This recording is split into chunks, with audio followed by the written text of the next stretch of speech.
যেন এক অন্যরকম ঘটনা। ইউটিউব দেখে বোমা বানিয়েছে সে। হ্যাঁ, ঠিকই শুনছেন, ইউটিউব দেখে বোমা। আর তারপরে শ্রীঘাটে গেল 18 যুবক। ঘটনাটি ঘটেছে জয়নগরের পৌরসভার 7 নম্বর ওয়ার্ডের পিড়িপাড়ায়। ধৃত যুবকের নাম প্রবীর চট্টোপাধ্যায়। তার বাড়ি থেকে উদ্ধার বোমা বানানোর মশলা। ঘটনার তদন্ত শুরু করেছে জয়নগর থানার পুলিশ। পুলিশ সূত্রে জানা গিয়েছে সারাক্ষণ মোবাইল নিয়ে ব্যস্ত থাকতো সে। ঘর বন্ধ করে মোবাইল ঘাঁটতো, কেউ ঘরে ঢুকলেই বিরক্তি হতো প্রবীর। জয়নগর থানার সূত্রে জানা গিয়েছে সম্প্রতি কিছু যুবকের সাথে তার ঝামেলা বাঁধে। তাদের শায়েস্তা করার জন্যই বোমা বানানোর উদ্যোগ নেয় সে। ইউটিউব দেখে সে বোমা বানানোর কৌশল দেখে এবং প্রয়োজনীয় কাঁচা মালও জোগাড় করে ফেলে সে।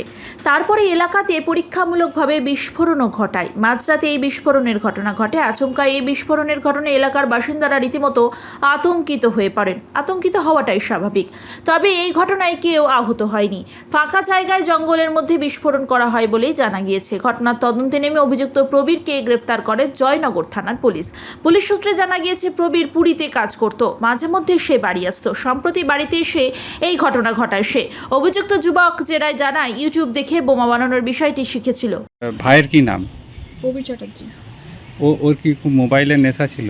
মোবাইল একা থাকে মানে বুঝতেই পারছেন, সবসময় মোবাইল। এখন সবার হাতে মোবাইল।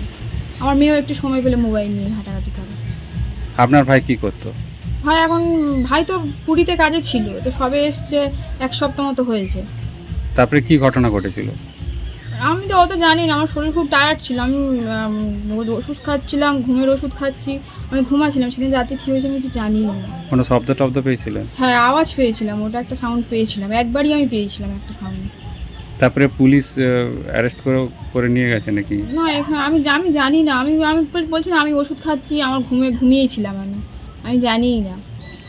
ওই সারাদিন বলছে যে ইউটিউব দেখে যে মানে বোমা টোমা বানানো শিখেছে। এবার ও ঘরের মধ্যে কি ইউটিউব দেখে, কি গেম খেলে, তো ফ্রি ফায়ার খেলে জানি। ওর কি গেম খেলে, ইউটিউব দেখে, আমি কি করে বলবো বলুন? মোটামুটি সারাক্ষণ মোবাইল নিয়ে থাকে। এই যে মশলা টসলাগুলো এনেছিল বা বোমা তৈরি দড়ি টড়ি, এগুলো আপনারা জানতেন, দেখেছেন আগে?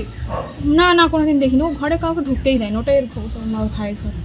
ওর ঘরে ও থাকতো, আমি আমার ঘরে থাকতো। ও ঢুকতেই দেয় না কাউকে ঘরে। কারোর সাথে মিশেও না, কথাও বলে না। আমি তোর সাথে কথাই বলি না।